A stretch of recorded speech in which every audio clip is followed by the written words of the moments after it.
आज हम राम नाम की महिमा और उसकी शक्ति के बारे में जानेंगे।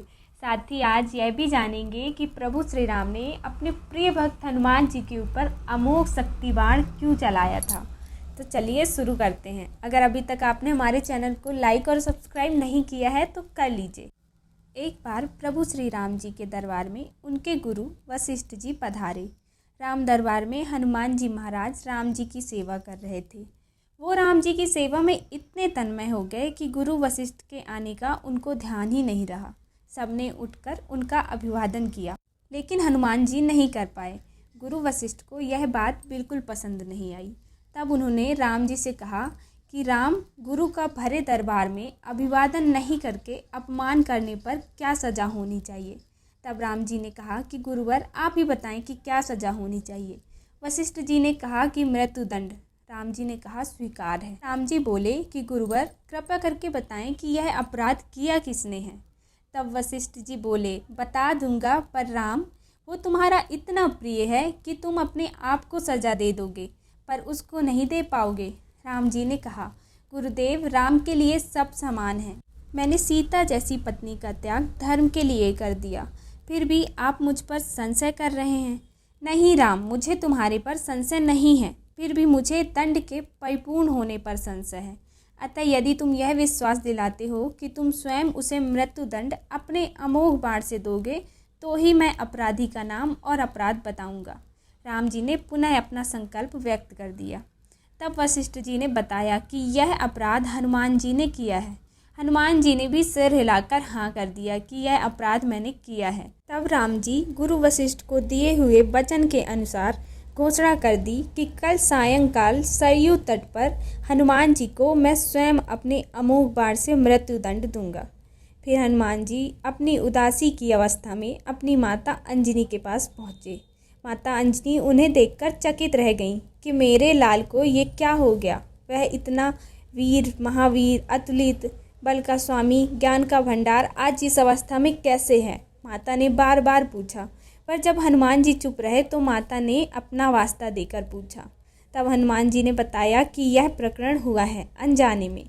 माता, आप जानती हैं कि हनुमान को संपूर्ण ब्रह्मांड में कोई नहीं मार सकता, पर भगवान राम के अमोघ बाण से भी कोई नहीं बचा सकता।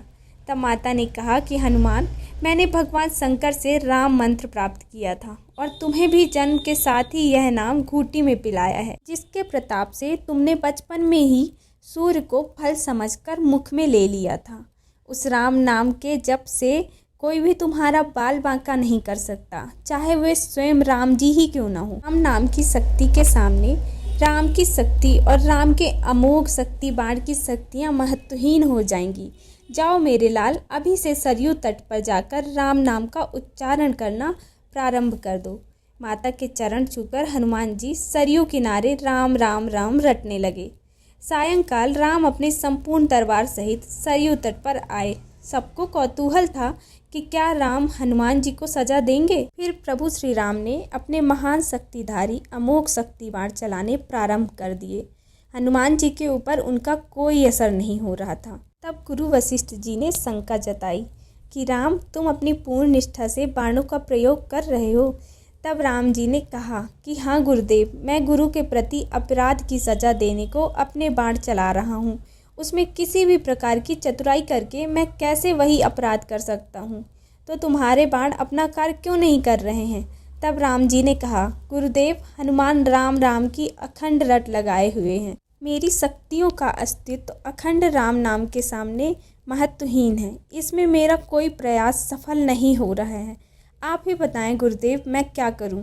गुरुदेव ने कहा, हे राम, आज से मैं तुम्हारा साथ, तुम्हारा दरबार त्याग कर अपने आश्रम जाकर राम नाम का जप करूंगा। हे राम, मैं आज यह घोषणा कर रहा हूं कि स्वयं राम से राम का नाम बड़ा है, महा अमोघ शक्ति का सागर है। जो कोई जपेगा, लिखेगा, मनन करेगा, उसकी लोक कामना पूर्ति होते हुए भी वो मोक्ष का भागी होगा। मैंने सारे मंत्रों की शक्तियों को राम नाम के समक्ष न्यूनतर माना है। अतः हे राम, राम नाम का जाप तुमसे भी बढ़कर है। तभी से प्रभु श्री राम नाम के जाप की इतनी महिमा है। इसलिए राम नाम का जप करते रहिए और खुश रहिए। धन्यवाद।